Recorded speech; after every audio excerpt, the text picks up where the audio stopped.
بسم اللہ الرحمن الرحیم رب اشرح لی صدری ویسر لی امری واحلل عقدۃ من لسانی یفقہوا قولی اللہم ربنا زدنا علما یا معلم ابراہیم علمنا یا مفاہم سلیمان فہمنا۔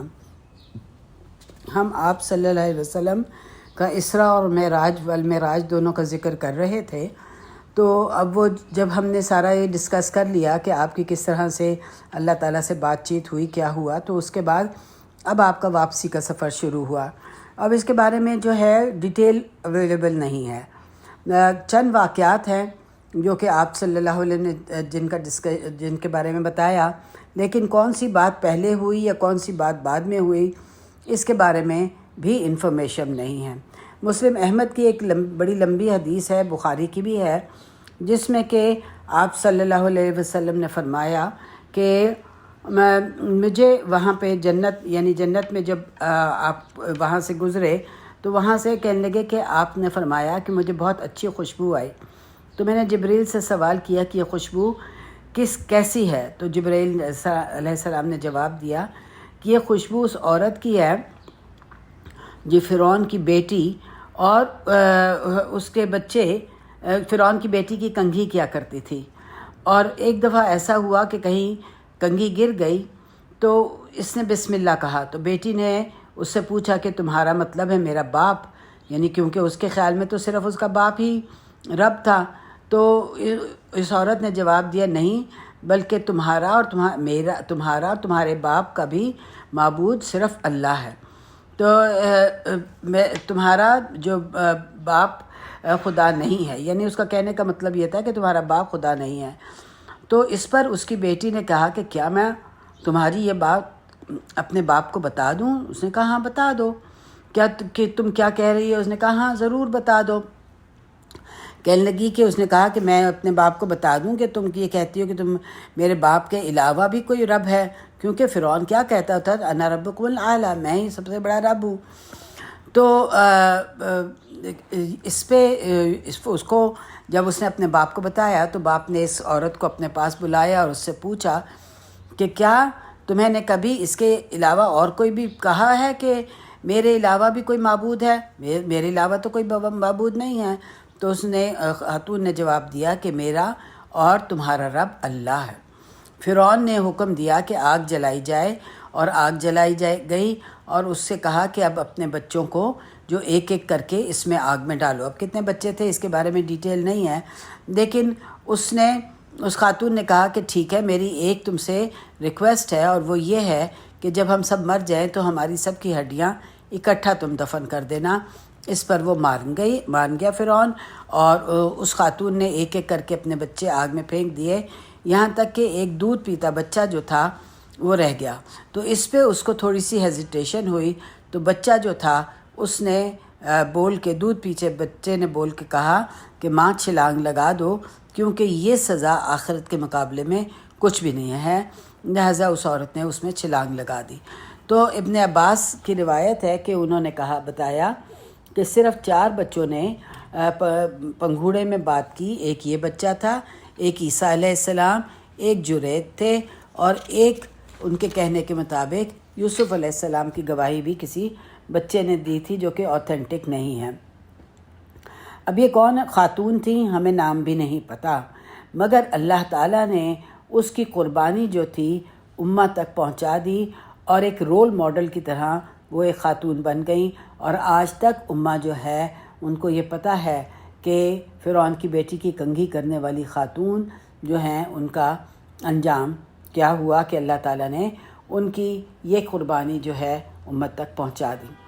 اب بخاری میں روایت ہے کہ آپ صلی اللہ علیہ وسلم نے کہا کہ نماز کے فرض ہونے کے بعد میں جنت میں داخل ہوا، یا آپ نے کہا کہ میں نے جنت دیکھی، اور اس میں نے یہ دیکھا کہ اس کے جو ٹینٹس تھے وہ موتی کے تھے، اور اس کی جو مٹی تھی وہ مسک تھی، یعنی مسک کی خوشبو۔ تو آپ صلی اللہ علیہ وسلم نے یہ بھی کہا کہ میں نے دوزخ کی سزائیں بھی دیکھی، یعنی یتیم کا مال کھانے والے یا چرانے والے کی کیا سزا تھی کہ اس کی ناک جو تھی اونٹ کی طرح تھی، اور وہ جلتے ہوئے کوئلے کھا رہا تھا جو اس کے پیٹ میں سے گزرتے ہوئے اس کی اینس میں سے نکل جاتے تھے۔ تو اس کے علاوہ کچھ لوگ تھے جو کہ جن کے ناخن جو تھے وہ کاپر کے تھے اور وہ اپنے جسم کو نوچ رہے تھے. تو میں نے جبرائیل سے پوچھا کہ یہ کون لوگ ہیں؟ تو جبرائیل علیہ السلام نے فرمایا کہ یہ وہ لوگ ہیں جو دنیا میں لوگوں کی غیبت کرتے تھے. اللہ تعالیٰ سے دعا مانگیں اور اللہ سے پناہ مانگیں اس گناہ کی کہ اللہ تعالیٰ ہم اس سے بچا لے.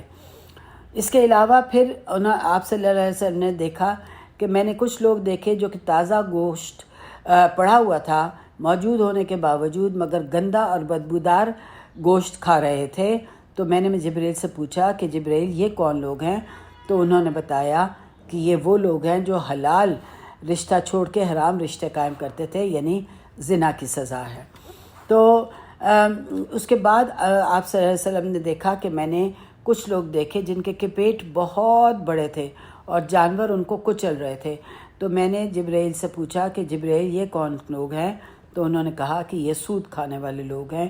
اللہ تعالیٰ ہماری نسلوں کو محفوظ رکھے کہ کبھی بھی کوئی بھی ان گناہوں میں سے کسی کا ارتکاب نہ کریں.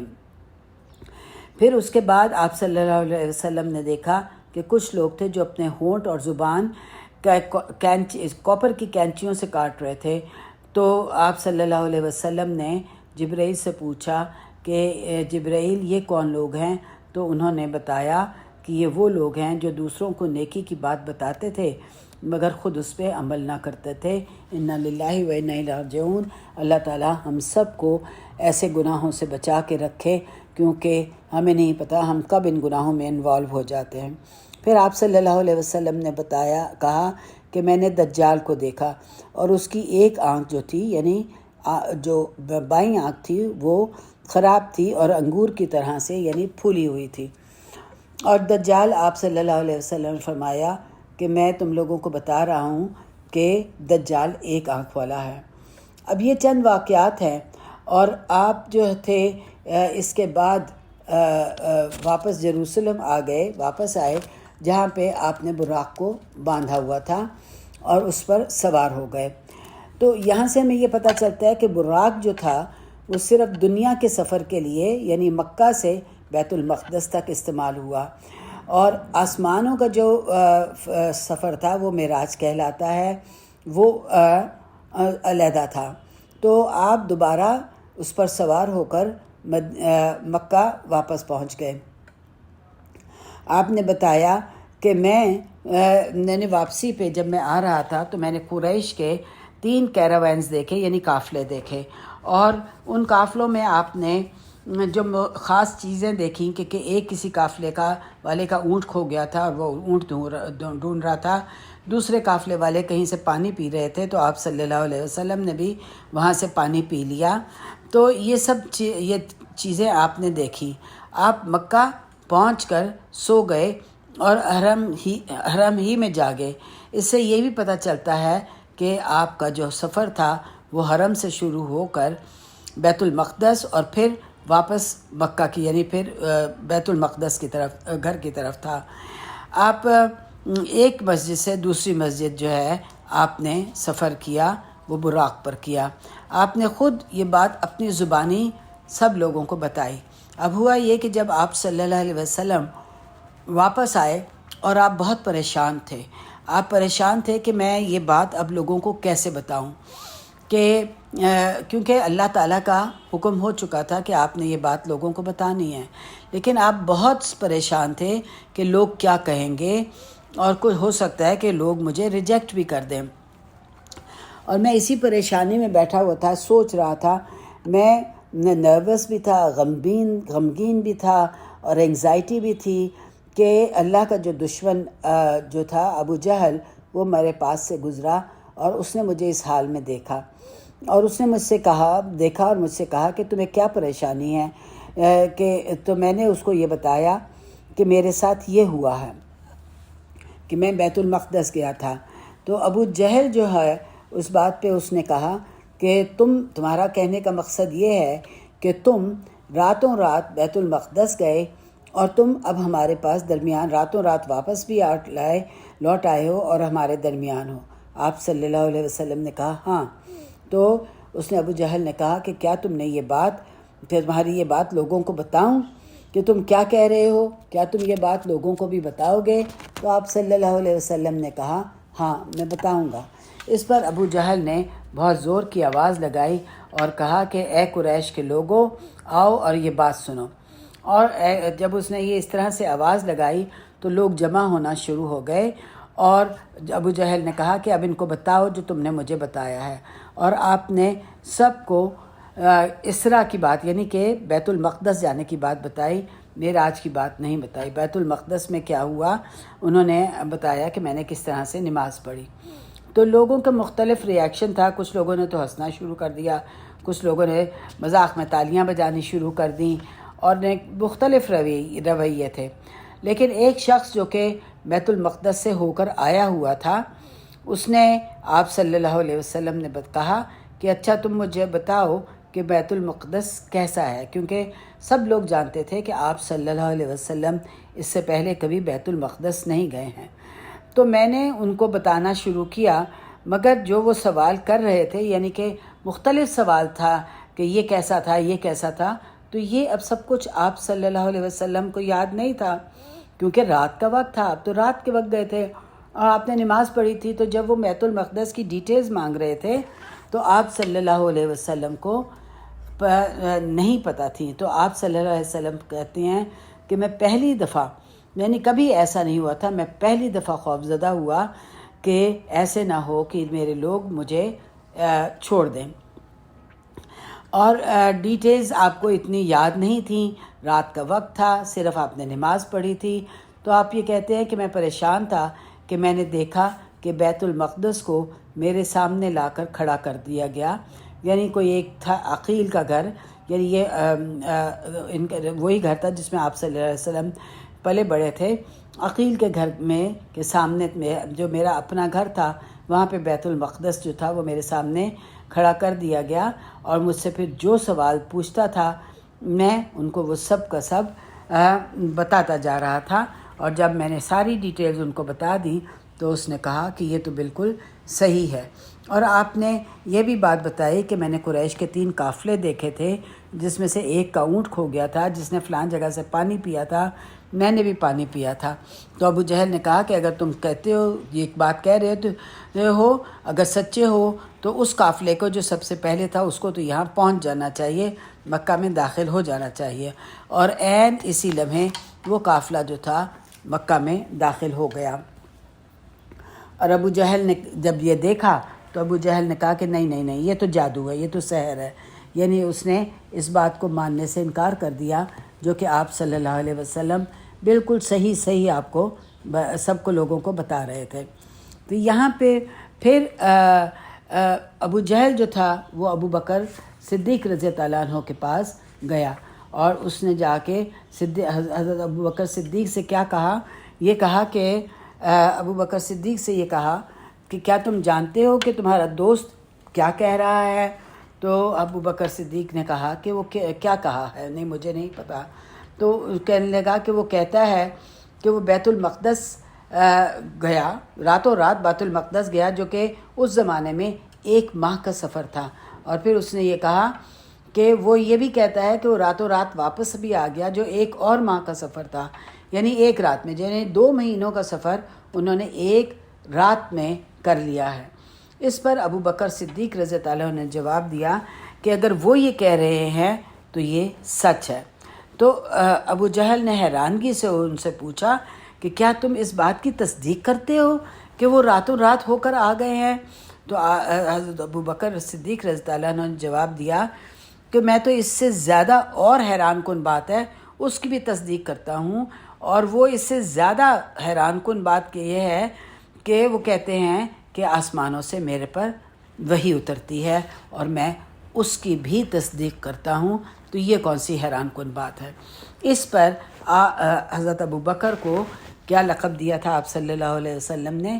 صدیق کا، یعنی ابو بکر صدیق۔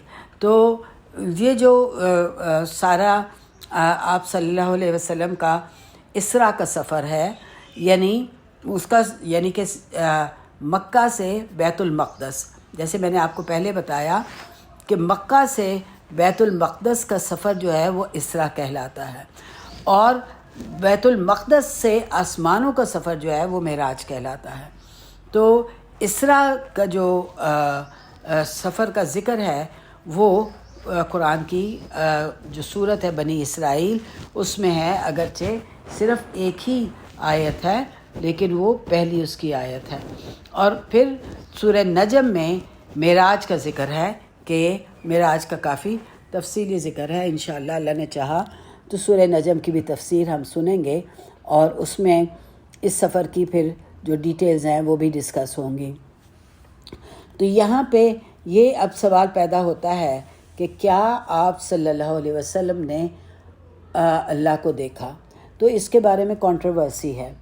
ایک صحابی کی روایت ہے کہ انہوں نے کہا کہ ہاں انہوں نے دیکھا اپنے رب کو، لیکن عائشہ جو ہیں وہ یہ کہتی ہیں کہ اگر کوئی یہ کہتا ہے کہ آپ صلی اللہ علیہ وسلم نے اپنے رب کو دیکھا ہے تو وہ جھوٹ ہے، بلکہ انہوں نے یہ کہا کہ انہوں نے نہیں دیکھا، بلکہ آپ صلی اللہ علیہ وسلم اور ان کے رب کے درمیان ایک روشنی کا پردہ حائل تھا، اور آپ صلی اللہ علیہ وسلم نے اپنے رب کو نہیں دیکھا تھا۔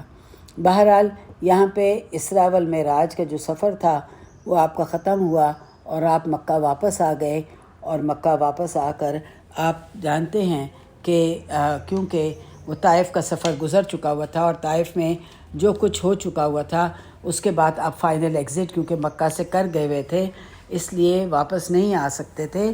تو ہم نے ڈسکس کیا تھا کہ کس نے آپ کو پروٹیکشن دی تھی؟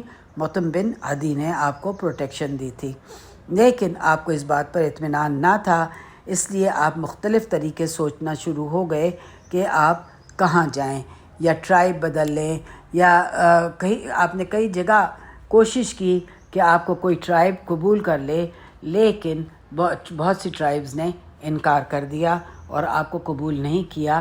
آپ نے صاف یہ بھی کہا کہ مجھے کون لے گا تاکہ اسلام کا پیغام دے سکوں، کیونکہ قریش نے مجھے اس کام سے روک دیا ہے اللہ کا کلام پہنچانے کا۔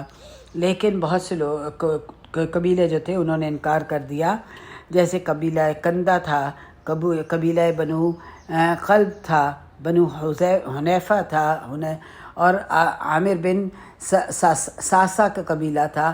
ان سب نے انکار کر دیا، کچھ نے تو بہت بدتمیزی سے کیا اور کچھ نے نرمی سے کر دیا۔ اب کل اس کے بعد ہم دیکھیں گے کہ کس طرح سے آپ صلی اللہ علیہ وسلم نے کس کس کو کانٹیکٹ کیا اور کس کس طرح سے آپ نے اپنا کسی ٹرائب کو جوائن کرنے کی کوشش کی، اور کس طرح سے مدد ایک ایسی جگہ سے آئی جہاں سے کوئی تصور بھی نہیں کر سکتا تھا۔ اس جگہ کا نام جو کہ بہت سے لوگوں کو، اس قبیلے کا نام جس کو کہ بہت کم لوگ جانتے تھے، کس طرح سے اسلام کے پھیلنے کا جو ذریعہ بنا، جو کہ مین جسے کہتے ہیں نا کہ ٹھکانہ بنا اسلام کو پھیلنے کا، اور وہ کیا تھا؟ وہ سٹی آف یثرب تھی، جس کو آج ہم مدینہ کہتے ہیں۔ وہاں سے جو قبیلے کے لوگ، چند لوگ تھے، 5-6 لوگ تھے، جن کو آپ صلی اللہ علیہ وسلم نے یہ پیغام دیا اور انہوں نے اسلام قبول کیا، اور اس طرح اگلے سال پھر کیا کیا ہوتا چلا گیا۔ انشاءاللہ ہم اس بات کو آگے ڈسکس کریں گے اور ڈیٹیل جانیں گے۔ اب تک تو یہ اتنا کافی ہے۔ اللہ تعالیٰ سے دعا ہے کہ اللہ تعالیٰ ہمیں اپنی کتاب کا بھی علم عطا فرمائے، کیونکہ جب تک ہمیں قرآن جو ہے وہ سمجھ نہیں آئے گا، اس کا ہمیں مزہ آ ہی نہیں سکتا۔ قرآن سمجھ میں آئے تو پھر آگے سے ہمیں ساری ڈیٹیل سمجھ آتی ہے۔ اور اگر جیسے جیسے آپ سیرت پڑھ رہے ہیں، اگر اس کے ساتھ ساتھ آپ اگر مکی صورتیں پڑھیں اور ان کو سمجھیں تو آپ ایکچولی فیل کر سکتے ہیں کہ رسول پاک صلی اللہ علیہ وسلم کس حالت میں تھے، کس حالت میں کیا فیل کر رہے تھے۔ کیونکہ جب میں یہ سیرہ کر رہی ہوں، اور پھر رمضان تھا، رمضان میں ماشاءاللہ قرآن جو ہے وہ کافی پڑھا جاتا ہے، تراویح میں بھی پڑھ لیتے ہیں، ویسے بھی کیونکہ اب ہم نے قرآن ختم کرنا ہوتا ہے تو ہم 1 پارہ 2 پارہ دن میں بھی پڑھ لیتے ہیں۔ تو جیسے جیسے میں قرآن پڑھ رہی تھی اور ادھر سے میں سیرہ کر رہی تھی، تو ایکچولی میں فیل کر سکتی تھی کہ رسول پاک صلی اللہ علیہ وسلم کیا فیل کر رہے ہوں گے، کیا حالات سے گزر رہے ہوں گے، کیا کچھ ہو رہا ہوگا ان کے ساتھ. کیونکہ سیرہ کو جاننے کے ساتھ ساتھ جب ہم قرآن پڑھتے ہیں اور اس کو سمجھ کے پڑھتے ہیں تو پھر ہم ریئلائز کرتے ہیں کہ یہ آیات کیا رسول پاک صلی اللہ علیہ وسلم کو تقویت پہنچا رہی ہوں گی، کیا رسول پاک صلی اللہ علیہ وسلم کے لیے مددگار ہو رہی ہوں گی یہ آیات، کہ ریجیکٹ ہو رہے تھے، پتھر مارے جا رہے تھے، نکالے جا رہے تھے، قبیلوں نے انکار کر دیا تھا، لیکن ایک رب ہی تھا نا جس نے ان کو پکڑا ہوا تھا، جس نے ان کو ہر طرح کی مدد فراہم کی تھی، جس نے جو ان کو بہترین اصحاب دیے تھے، جو ان کے مددگار تھے. تو یہ سب سچویشن جب ہم سیرہ جانتے ہیں اور ہم قرآن پڑھتے ہیں تو قرآن کی آیات کا جو ہم پہ اثر ہوتا ہے وہ ایک بہت ڈیفرنٹ لیول کا ہوتا ہے.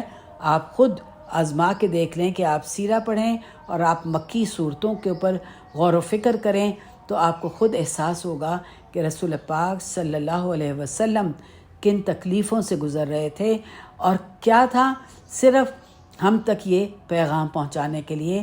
یعنی ہم ان کی امت ہیں اور انہوں نے یہ پیغام اپنا ہم تک پہنچایا. آج اگر آپ اور میں مسلمان ہیں تو صرف اس لیے کہ وہ تکلیفیں برداشت کرنے کے بعد آپ صلی اللہ علیہ وسلم نے یہ پیغام کس طرح ہم تک پہنچایا. تو ہمیں زیادہ سے زیادہ درود جمعے کو آپ صلی اللہ علیہ وسلم پہ بھیجنا چاہیے.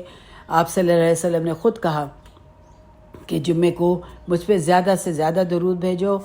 ہمیں چاہیے کہ ہم ان پہ درود پڑھیں اور ہر نماز کے بعد جو دعا ہے اللہم رب ھذی الدعوۃ التامہ والصلاۃ القائمہ آتی محمد وسیلۃ والفضیلۃ وابعثہ مقاما محمودا الذی وعدتہ، یہ دعا جو ہے ہم نماز کے ختم ہونے پہ ضرور پڑھیں، کیونکہ اس میں آپ صلی اللہ علیہ وسلم نے کہا تھا کہ جو مقام محمود ہے وہ مجھے امید ہے کہ وہ مجھے عطا کیا جائے گا. تو اللہ تعالیٰ ہمارے محمد صلی اللہ علیہ وسلم کو وہ مقام محمود عطا فرمائے اور ہماری شفاعت کی بھی توفیق عطا فرمائے کہ تاکہ ہماری بھی شفاعت ہو جائے. اللہ تعالیٰ ہمارے گناہوں کو ڈھانک دے، ہمارے عیبوں کی پردہ پوشی کرے اور قیامت کے دن اللہ تعالیٰ اپنے عرش کے سائے تلے ہمیں جگہ دے اور دوزخ کے عذاب سے بچا کے جنت الفردوس کے بلند درجات نصیب کرے. ربنا تقبل منا انك انت السميع العليم وتب علينا انك انت التواب الرحيم وصلى الله على نبينا محمد وعلى آله وصحبه اجمعين واخر دعوانا الحمد لله رب العالمين.